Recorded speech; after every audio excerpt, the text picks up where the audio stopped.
Je suis trop excitée. Ok, ça fait à peu près 1 an que je n'ai pas fait cette vidéo comme tout le monde parce qu'en fait c'est mes livres favoris de l'année, donc forcément c'est une fois par an. Moi je regardais des vidéos ce matin et tout de gens qui disaient ouais vas-y, j'ai grave galéré à trouver mes 10 livres, mon top 10 des livres favoris de l'année. Et je me suis dit mais vas-y attends, j'allais sur Goodreads et j'ai regardé c'est quoi mes livres favoris de l'année. Il s'est avéré que j'en avais même pas 10. Donc autant vous dire que on va faire un top 8 parce que 8 c'est plus drôle que 10. Voilà, bienvenue sur une nouvelle vidéo. Bonjour, bonsoir. J'ai sur ma liste mon téléphone. Sur mon téléphone ma liste. C'est déjà chaotique. On commence tout de suite avec l'une de mes premières lectures de l'année. Si vous me connaissez, vous pouvez vous en douter, mais ça a été Magnolia Parks Into the Dark, qui n'est d'autre que le tome 5 ou le tome 3 quand on compte juste Magnolia et Vijay. J'ai démarré l'année avec une lecture qui m'a... je sais pas comment dire mais pris comme ça et qui m'a marché dessus et piétiné et pris tous mes sentiments avec. Je peux pas vraiment vous faire un résumé parce que c'est un tome 5 pour des raisons évidentes, mais pour vous faire un résumé du coup du tome 1 de Magnolia Parks. Vraiment c'est une meuf trop stylée qui vit à Londres. Voilà, et qu'on suit ses aventures déjà avec Vijay qui est juste l'amour de sa vie au final, de son groupe d'amis dans l'élite de Londres et c'est génial. J'adore l'écriture de Jessa Hastings, je ne le dirai jamais assez mais vraiment Jessa Hastings, son écriture je pourrais la manger, je pourrais la voir en intraveineuse. Au-delà de ça, ça se passe à Londres, qui n'est d'autre que ma ville, coup de cœur dans mes veines aussi. Et ben voilà, enfin vraiment tout est incroyable et encore plus dans ce tome 5 parce que dans ce tome 5, on a une petite préface de l'autrice qui en gros parle un peu de tout ce qui est trouble de l'attention et tout. Et c'est quelque chose qui a été un peu incorporé dans le personnage de Magnolia Parks, même si en vrai ça se voyait à des années-lumière depuis plusieurs tomes, mais là c'est vraiment la première fois où c'est vraiment dit clairement et il y a un peu des choses et du coup ça mentionne aussi ça, ce qui fait que je me l'aime encore plus. Second livre favori de l'année a été Talking at Night. Celui-ci vraiment, je m'y attendais pas parce que vraiment c'est, les gens disent que c'est un peu l'équivalent de Normal People et j'ai pas forcément aimé Normal People. J'ai vraiment des photos de moi qui le lit genre sur ma Kindle, genre scotché comme as dans l'ascenseur pour aller chez ma pote. Genre vraiment à la minute où je n'étais pas chez ma pote, je lisais ce livre. Vraiment je sais que j'ai vraiment ma vision de moi qui lit ce foutu livre. Je suis dans le métro pour aller chez elle et vraiment j'ai failli louper plusieurs arrêts de métro parce que j'étais à fond dans ma Kindle dans le métro. Ça ne m'arrive jamais. D'habitude déjà dans le métro il y a trop de gens, c'est catastrophique. Mais là vraiment je ne lâchais pas et c'était incroyable et je l'ai en version physique maintenant et je n'attends qu'une chose, c'est de le relire, de la noter. Comme je vais dire ça à chaque livre. Sachez que j'ai racheté tous ces livres en physique et il n'y en a aucun encore que j'ai relu ou annoté. On va dire que c'est dans mes résolutions pour 2025. Mais dans ce livre on va suivre. En fait j'ai pas envie de vous en dire trop parce que moi en fait je m'étais fait un peu spoiler et du coup je suis genre ah zut. Mais bon encore une fois c'est une romance, mais une romance qui cette fois-ci s'étend de l'adolescence à vraiment je pense 45 ans, bien la vie adulte tu vois. Et donc on suit les deux qui de base en gros se connaissent grâce à un ami en commun, mais l'ami en commun en fait c'est un frère. Donc on a le personnage féminin qui a un frère jumeau et ce frère jumeau a un meilleur ami et c'est comme ça qu'ils vont tous se connecter. Sauf que c'est un peu plus que ça, il y a énormément encore une fois de mentions de santé mentale, de problèmes etc. Surtout de un peu d'une tragédie qui va les lier, si j'ai pas trop envie de m'emballer dans les détails, mais qui va se passer et qui va les suivre du coup sur ces 20 ans et qui va suivre eux mais aussi d'autres personnages. Et il y a tellement eu de moments en fait horribles où j'avais envie de pleurer et même plus tard parce que vous savez il y a toujours ces moments où tu te dis vas-y ça fait 20 ans, il y a un moment faut y aller parce que tu te doutes bien que si l'histoire est sur 20 ans c'est que pendant 20 ans ils sont genre en mode oui mais en fait bon bref. Et en plus vu plus t'avances plus ils sont confrontés à des choses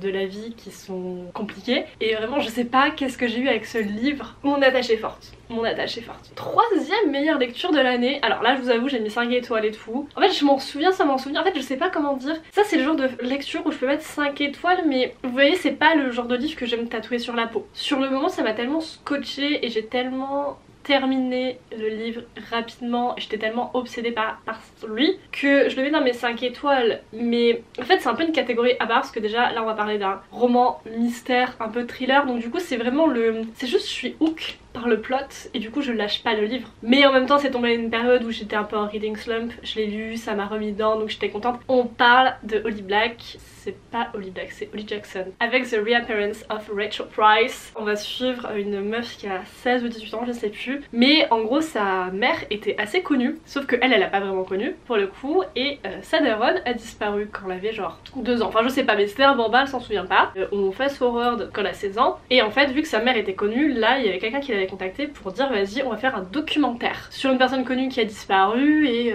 voilà, parce qu'en gros l'enquête il me semble n'a jamais été clôturée officiellement. Et donc du coup elle s'embarque dans ce documentaire. Et v'là-t-il pas que 1 heure après que ça commence à filmer le documentaire, Rachel Price, la daronne, qui réapparaît. En fait là où ça aurait pu être la fin du livre, ça aurait été quand même très court, tout de suite cette ambiance est un peu bizarre et un peu suspecte parce que bah là où le daron il est en mode ah mais trop bien j'ai retrouvé ma femme tu vois, parce qu'il la connaît depuis longtemps, elle au final elle connaissait pas sa mère, elle se retrouve à une meuf qui est censée la connaître et elle est en mode bah en fait je me souviens pas de toi. Elle voit ça d'un œil hyper différent et tous les trucs un peu suspects, bizarres, elle les voit. C'est elle qui va enquêter sur mais pourquoi cette meuf réapparaît pile poil quand il y a un documentaire sur elle, c'est bizarre, est-ce que c'est vraiment elle, qu'est-ce qui s'est passé, est-ce qu'elle a menti, enfin bon bref il y a tout un mystère autour de ça. En vrai c'était trop bien, j'étais hyper hook et à la fin Holly Jackson elle a vraiment ce truc où limite des fois je termine pas ces livres tellement qu'ils me stressent parce que je suis angoissée pour les personnages principaux. Je sais que ça m'avait fait ça avec Good Ghost Guide to Murder, j'avais terminé le tome 3 parce que vraiment j'étais en panique pour le main character et là c'était pareil vers la fin, j'ai juste encore la vision des scènes dans ma tête. Maintenant que j'en ai lu plusieurs je me dis bon vas-y je sais qu'à la fin ils vont pas mourir ou que ça va bien se passer, mais quand même c'est tellement stressant, surtout que là c'est à nouveau stressant parce que en gros dans sa saga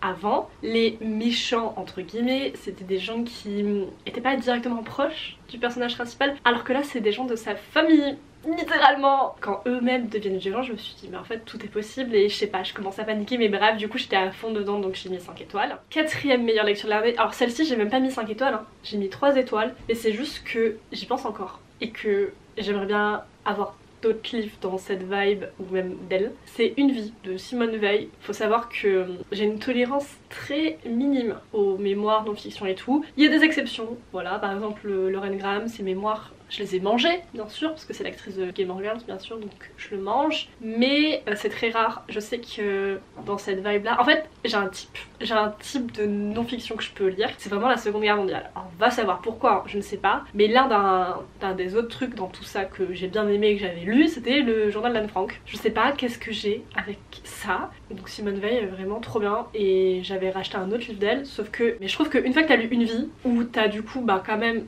sa vie, hein, son adolescence plus comment ça se passe dans les camps et encore après du coup un peu son évolution vers voilà le droit, la politique, tout ça, bah, je trouve que t'as fait le tour en fait et j'ai essayé vraiment de lire d'autres livres d'elle, d'autres sujets, bah ça tourne en rond. Dans une vibe totalement différente de Simone Veil, nous avons Play Along qui est une romance, c'est un tome 4. Faut savoir que je crois qu'à ce moment là j'ai commencé par le tome 4, je n'avais pas lu les tomes précédents. Voilà, vous pouvez attraper ma veste, mais moi j'aime bien faire les choses dans le désordre. Honnêtement, alors à part le tome 1 que j'ai pas lu, le tome 2 et 3 c'est aussi des lectures incroyables, hein, vraiment que j'ai trop kiffé et tout. Mais le tome 4, il y a quelque chose qui fait que je reste avec, il n'y a pas vraiment de logique. Parce que honnêtement, c'est une romance avec des hockeyeurs ou un autre sport, je ne sais même plus. Mais juste ces romances à cette meuf, je sais, actuellement là je suis dans une phase de lecture.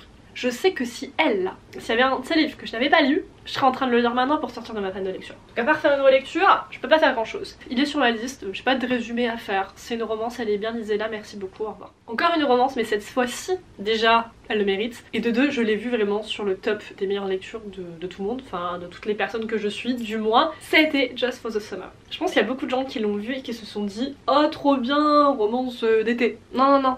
Posez-moi votre avis là tout de suite à la poubelle, c'est pas qu'une romance d'été. Parce que vraiment, je pense qu'elle est connue pour ça maintenant, mais c'est une autrice qui arrive quand même à bien foutre des sujets bien, vous voyez, profonds, deep et tout, alors que de base ça n'avait peut-être pas l'air. Mais là c'est le cas, encore une fois, avec le personnage principal, je crois qu'il y a une relation assez délicate avec sa mère, si je puis dire. Donc du coup il y a tout ce côté là qui est exploré, il y a tout le côté un peu sentimental du personnage principal qui a 2-3 petits problèmes, hein, on va se le dire. Le personnage masculin. Je sais pas pourquoi je galère autant avec les mots, mais lui aussi il va avoir d'autres sujets délicats à traiter, et du coup t'as ces deux personnes qui sont un peu chaotiques dans leur vie actuellement et qui ont des soucis à régler, qui se rencontrent, et du coup t'as tout l'intersection de comment ils gèrent ça. Trop bien, c'est trop beau, c'est génial, et pareil je l'ai en version physique, faut que je le relise et que je la note. C'était incroyable, et bien évidemment que je lirai tous ces autres livres. Maintenant il nous en reste deux, les deux qui arrivent, ah, ils sont assez récents, ok. Nous avons Daydream de Anna Grace. Je pense que lui ça a été vraiment ma surprise de l'année, dans le sens où Anna Grace elle a écrit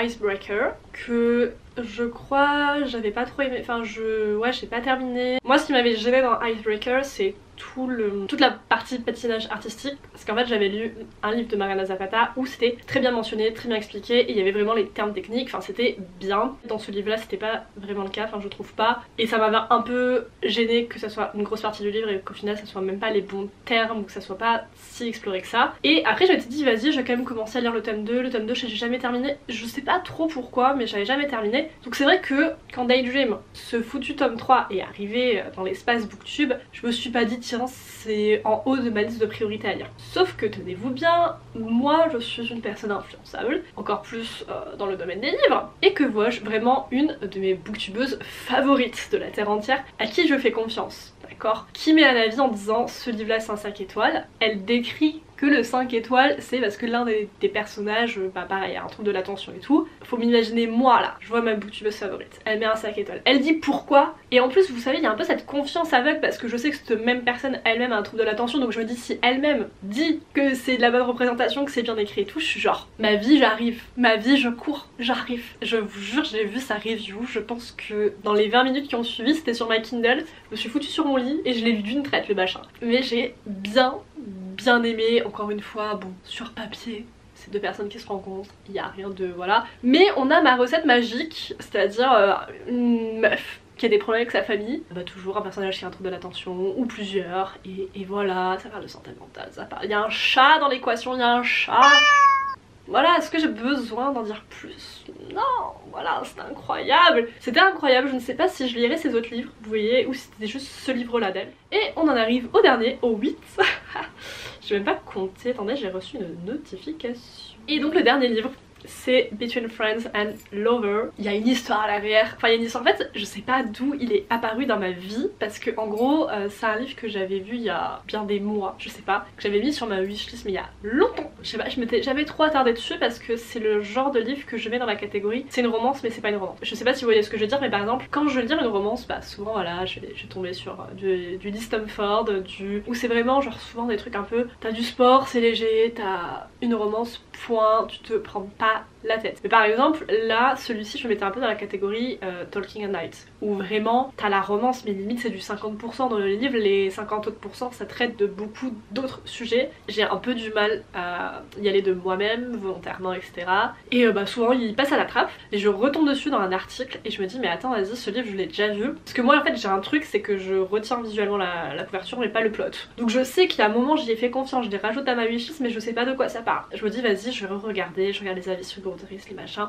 je me dis vas-y lui, en vrai de vrai là maintenant tout de suite il me tente. Je le mets sur ma Kindle, je vous jure mais en un chapitre je me suis dit vas-y c'est bon. Je voulais pas me porter l'œil hein, mais je me suis dit vas-y je pense que lui c'est un 5 étoiles. J'ai refermé le livre, j'étais genre c'est même pas 5 étoiles, c'est un 6 étoiles, ça va directement sur ma peau, pour vous dire un petit peu le niveau 1, voilà. Je vais peut-être vous faire le plot, excusez-moi, je me suis un petit peu emballée. En fait on va suivre une meuf qui a 29 ans, qui est dans le domaine de la médecine et tout, qui est une femme noire, donc déjà à partir de là c'était trop bien parce que bah du coup bah pareil hein, l'autrice est noire, travaille dans ce domaine là et elle a apporté grave une vision encore plus aux États-Unis bah, de la place de la femme noire dans le domaine médical, qui est pas évidente, qui était hyper intéressante à côté parce que du coup elle travaille pas encore directement dedans, elle a fait des stages, des trucs et tout, mais actuellement elle était pas en truc résident, je sais pas trop quoi. Là elle a aussi un côté, un compte influenceuse sur Instagram où justement bah, elle éduque un peu les gens par rapport à tout ça, et elle parle aussi beaucoup de relations, elle est pas mal connue sur ça, et du coup il y a aussi toute la question ben, de l'influence mais dans un domaine un peu bon, on va dire qui n'est pas la beauté quoi, qui éduque et qui aide les gens, et en même temps t'avais tout ce côté de parce qu'en fait en gros elle sur son compte Instagram en gros elle donnait des conseils un peu amoureux et même genre sexuels et tout à des gens alors qu'elle-même était vierge, et du coup il y avait un peu cette dualité de bah pourquoi tu fais ça meuf alors que tu n'as même pas d'expérience, et du coup t'es en mode bah je donne bien des conseils à des gens qui ont le diabète et j'ai pas le diabète, hein.